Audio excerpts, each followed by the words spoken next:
Party House. Thank you, Dr. Sadir Al-Rawi, for this wonderful podcast talking about power dynamics.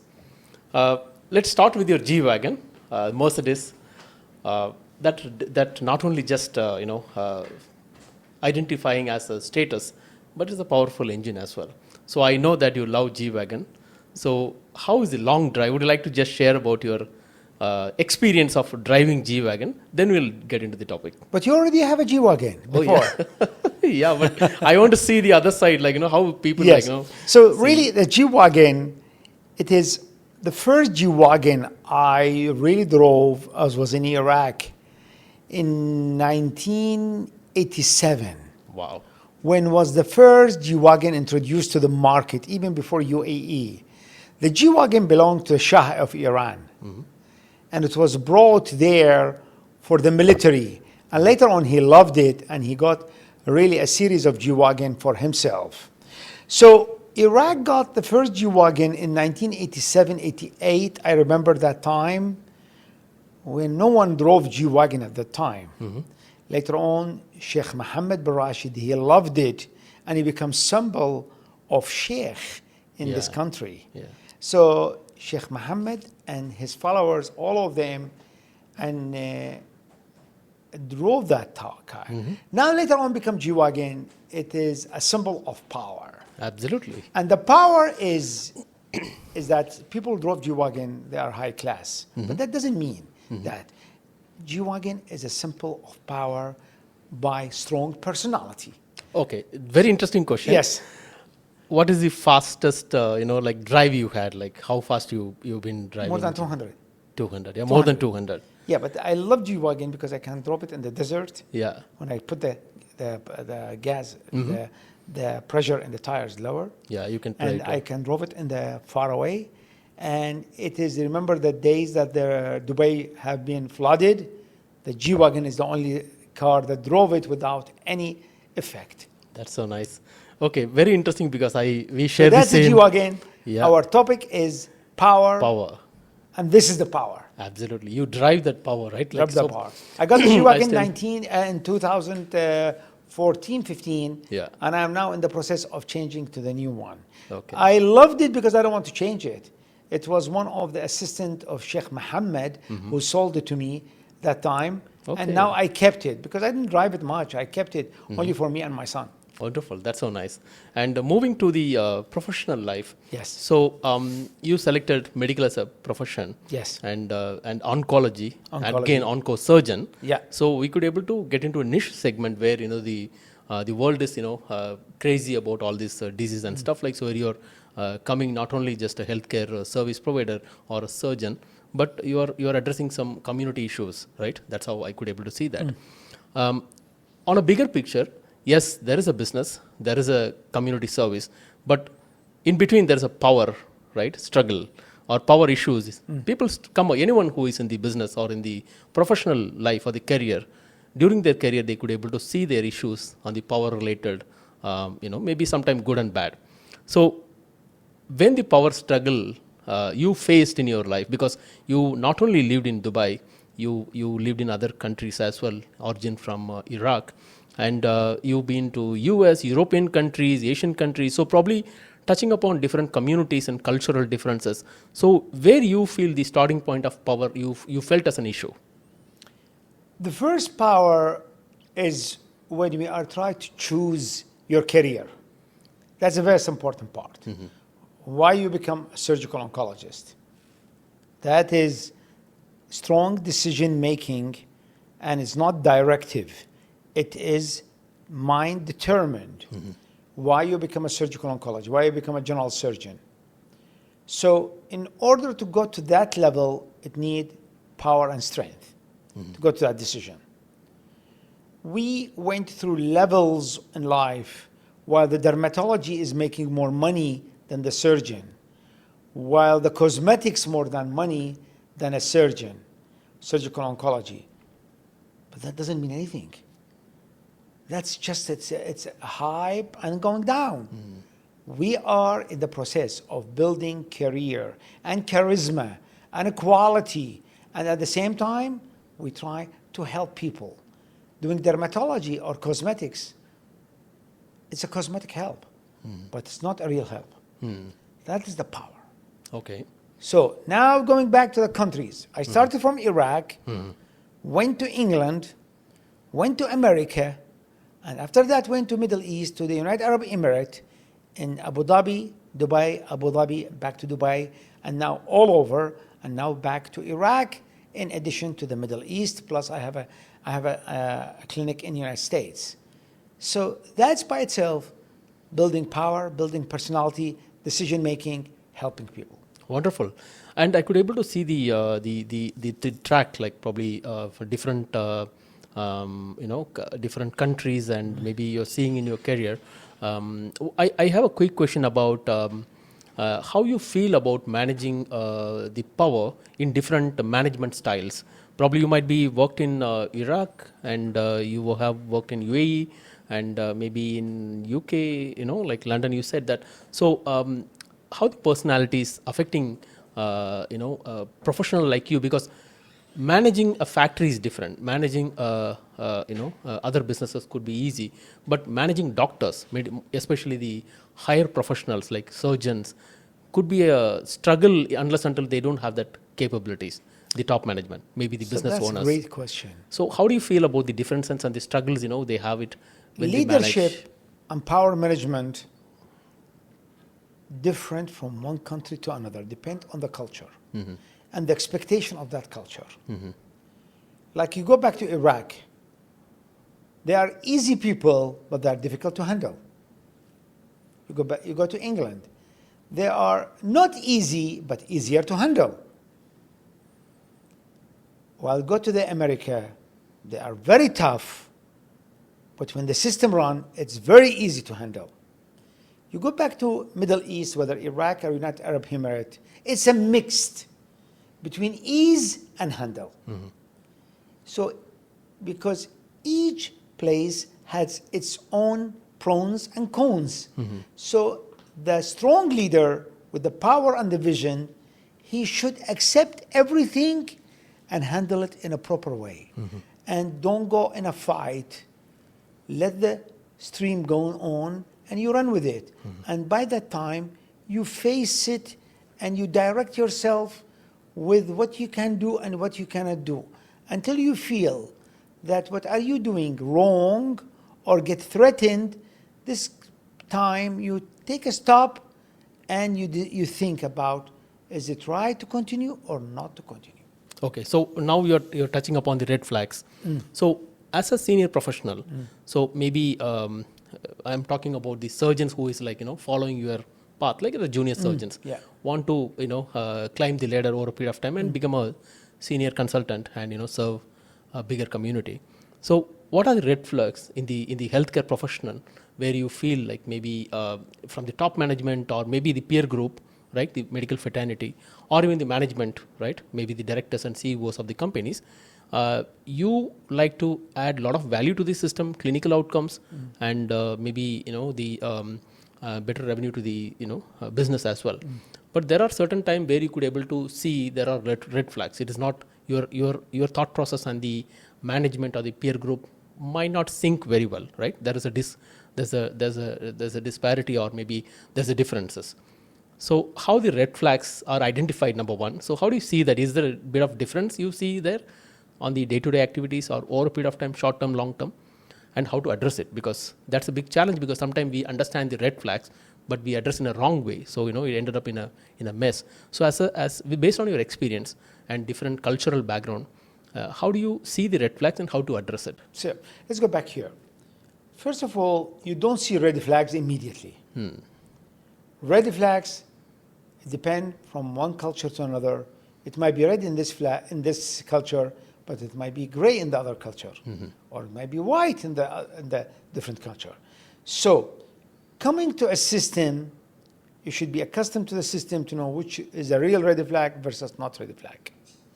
Second, if you are sure it's a red flag, you need to think how you can handle it. You don't get frustrated and leave or shout or fight. Like, I can give you an example. One of our organization that we work with, the first red flag is promises. They keep promising, yes, tomorrow. Mm-hmm. But when you feel that promises doesn't fill all the time, you get a red flag. Mm-hmm. But you need to know how to handle it. Patient and try to overcome. Like, we promise you that we're going to increase your salary. We promise you we're going to give you some help. And that's all false promise. And the way they give excuses, we try to accommodate, bring people, but they're not coming. Okay. Of course, if you don't give them the right salary or you give them right standard, they will not come. Especially you have to keep in mind, Middle East culture, people coming from America are most difficult to come here. Then people coming from England, then people coming from Europe. People come from America, our expectations are very high. England, intermediate. Europe, less. So you cannot give people coming from America, you want to build an organization, and you give them salary of Europe. He will not come. Even if it comes, he might come for a short period of time and leave. So this is, you need to use people that are accustomed to the culture and the level of understanding. So this is one of my major obstacles in hiring and recruiting people in one of my organizations. Second point, if you bring somebody who's desperate to come, like from the United States, because he doesn't want to live in America for any reason, and you keep to retain him.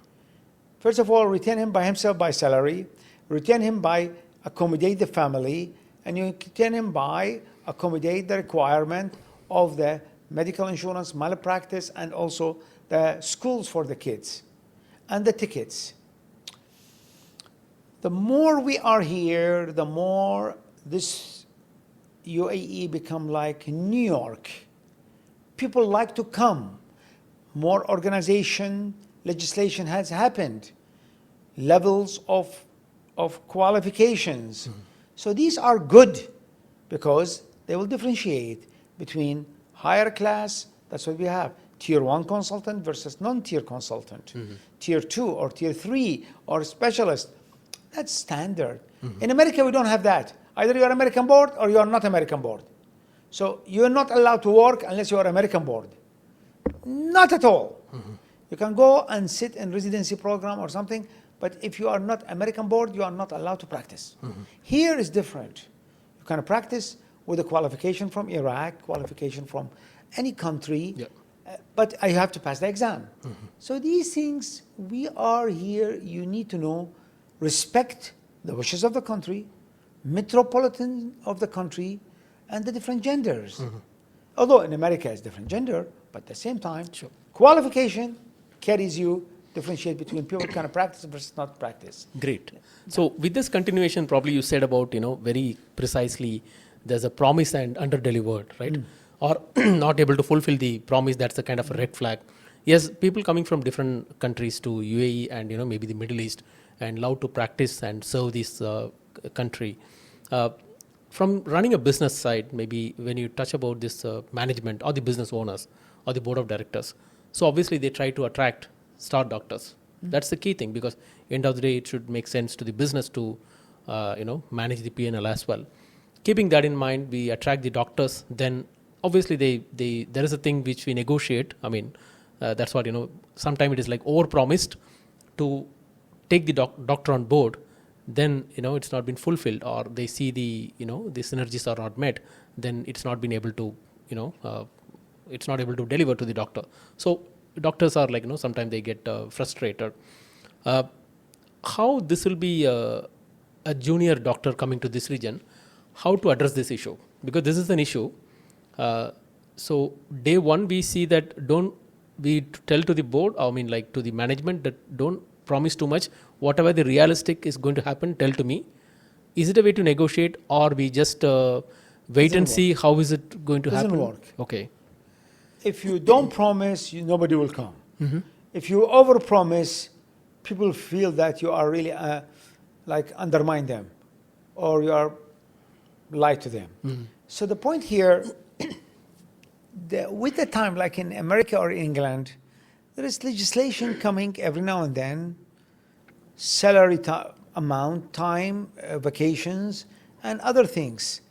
But in general, for the seniors that coming from Europe, they understand because they ask a lot around before they come. But when they get good opportunity, they will stick to it. People willing to stay, they will stay. People, they have alternative. The point here is to keep in an organization retention percentage. That is very important of the success of that organization. Organization have no retention, 50%. I don't think so they are successful. They might be successful in getting some money, but it's not going to last. So retention is very important, but you rightly said, sometimes the organization couldn't retain the employees. And obviously, it is not just a power play, it is an economic value proportion where probably they need to manage their, cost efficiencies and stuff like. But now the point is very clear because for the top management, the star doctors, especially because the P&L is completely managed and balanced by the star doctors because we have other doctors and other specialties are there, but there are certain leading specialties. So the service mix is very much defined in a way where one is to retain, yes, the service mix has to address all the specialties wherever whatever the community needs in one side. But on the other side, we should be able to manage the business sustainability as well. So the star doctors are important, but how to retain the star doctors? That is the thing which we are discussing now, where certain organizations or certain management style have that secret sauce. They know how to retain the doctors, but others fail actually. So from a growing perspective, from a junior doctor who is getting to this region or maybe to practice in Middle East, how they could able to maintain their expectations so that due to this I'm not leaving an organization, right? So how to balance it? What are the things they should be able to so that there is a problem, there is a hurdle you will face over a period of time, maybe 6 months down the line or 1 year down the line, but how to manage it?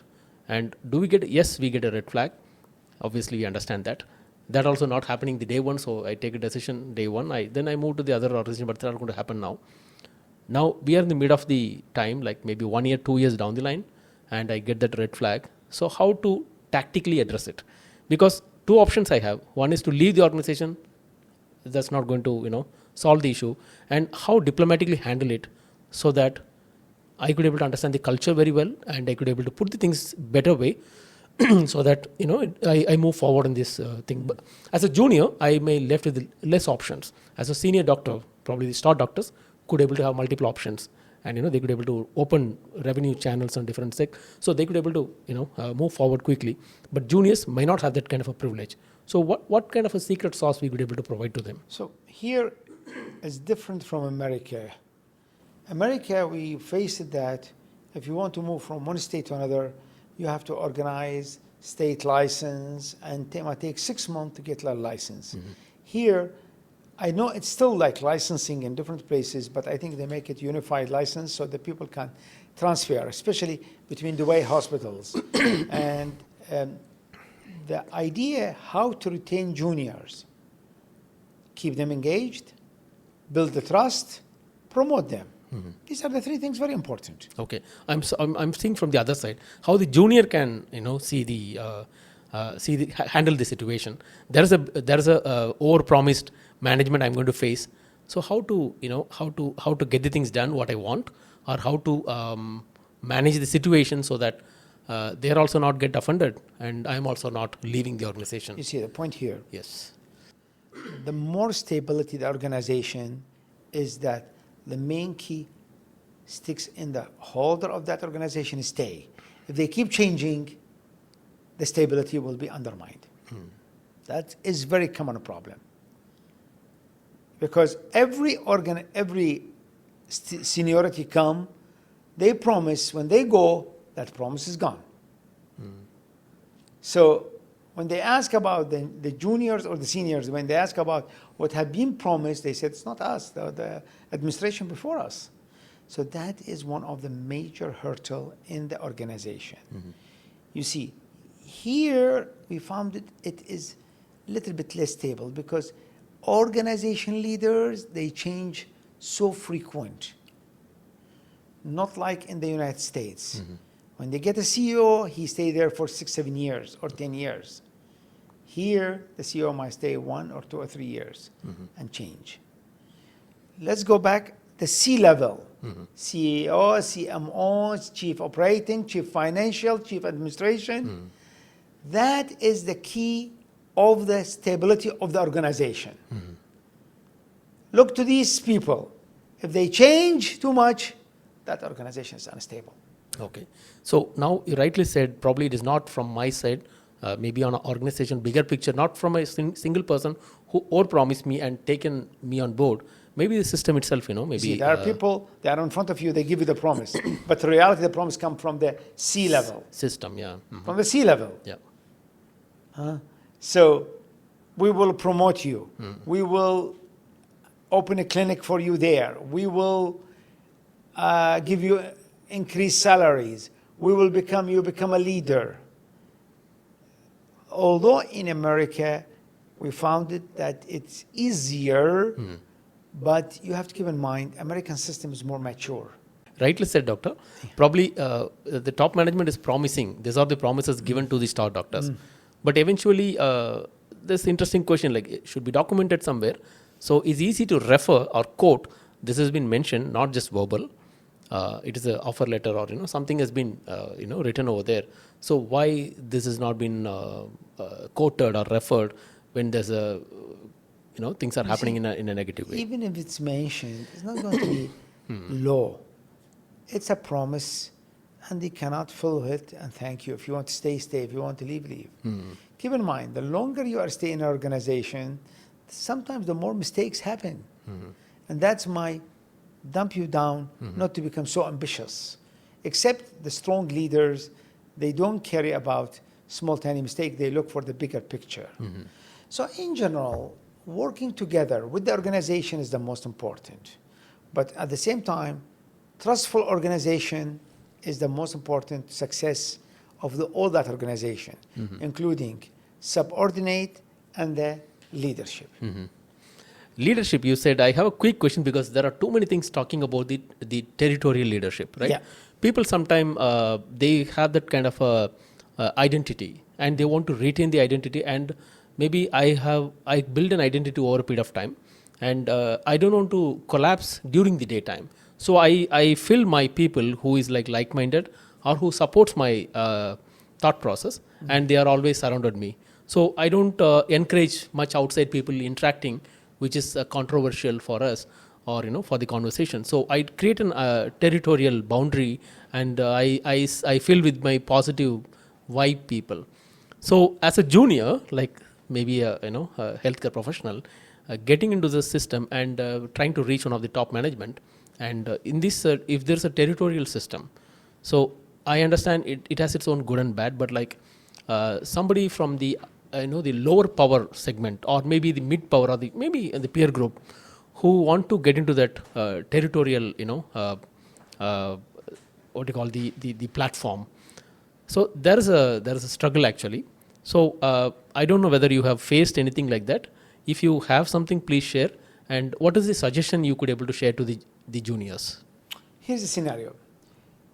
The more obstacle between the leadership and the staff, the more you have trouble. Especially if the leader has surrounded himself by people to present to him that everything is okay. So that disparity between the leadership and all the other workers. You see, multiple times you try to meet with the leadership, they give you promises and you cannot fulfill or you cannot reach. However, I don't blame them, because a lot of people that are looking for meeting the leadership would just complain. But that complaint should be in the right place. So when I was a leader, my door was open, and I don't need to have an appointment. If you have, just let the secretary and come in. That is Sheikh Mohammed bin Rashid policy in this country. That's why he's a successful leader in Dubai. Because he has an open policy and never say no. He walks in the malls by himself and he crosses the street and he drives his own car. Absolutely. That is the smart way how to handle things. You don't need to have 100 people that guard you. The people guard you is your people. Yeah. So that's a point here. The same thing in the organization. Yeah. If you go through organization that the leader is every day running between floors and he listens to every comment, you don't need people to complain and get frustrated. Yeah. And when you talk about the leadership, again, the second important thing is like, certain style of management of the leaders, they extract the best out of the people. Yeah. Right. So that's the management funda. So make them work hard and, get the best out of the, the best people. And sometimes they throw them out as well immediately. And certain people retain the best people. So get the things done or get the work done from the people and retain them. That's an art. But get the things done and you throw them out once the work is done, once your vision is accomplished. Let's go back here to this point. This is a tricky thing. There are two types of using people. The smart organization get the best people, retain them to become the leader in the future. Okay. The opportunistic organization take the smart people, use them and throw them out in order not to get somebody that can take their places. You get my point, this one? That's a very important point. So I remember, what's his name? The owner of Mac, the one who died. Yeah. Steve Jobs. Jobs. Yeah. They said, we don't hire smart people to tell them what to do. We hired smart people to tell us what to do. What to do, yeah. This is the point. Absolutely. That's a very, very interesting point. Yeah. And coming back to our final questions, very interesting one, but people try not to talk this one about betrayals. Betrayals, yeah.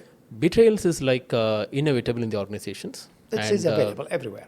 When we talk about betrayal, it is not I insisted, but I'm sitting in the lower side where people betray me sometime. So maybe it happens over a period of time. Like, so we gain experience by mostly the bad experience, and we try to prevent or avoid in the future. So what kind of precautions? Talking about some basics like gossips.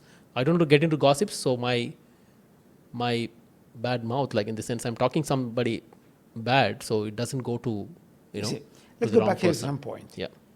Betrayals are available in every organization, in everywhere, even in a normal life, between boyfriend and girlfriend. However, there are minor betrayals and there are super major betrayals. There is a difference between betrayals and try to override you to show. You see, in the American system, it doesn't show because everybody is busy and doing the work. Here, because we have a lot of time, you can talk, you can eat, you can drink, and you can betrayal, and you can speak badly about people. But with the time now, the Middle East system getting more accustomed to the American system. Slowly, and the people, they are so busy, they don't have time to even to talk about it. So they are doing their work and go home. They don't know what time they can finish the work and go home.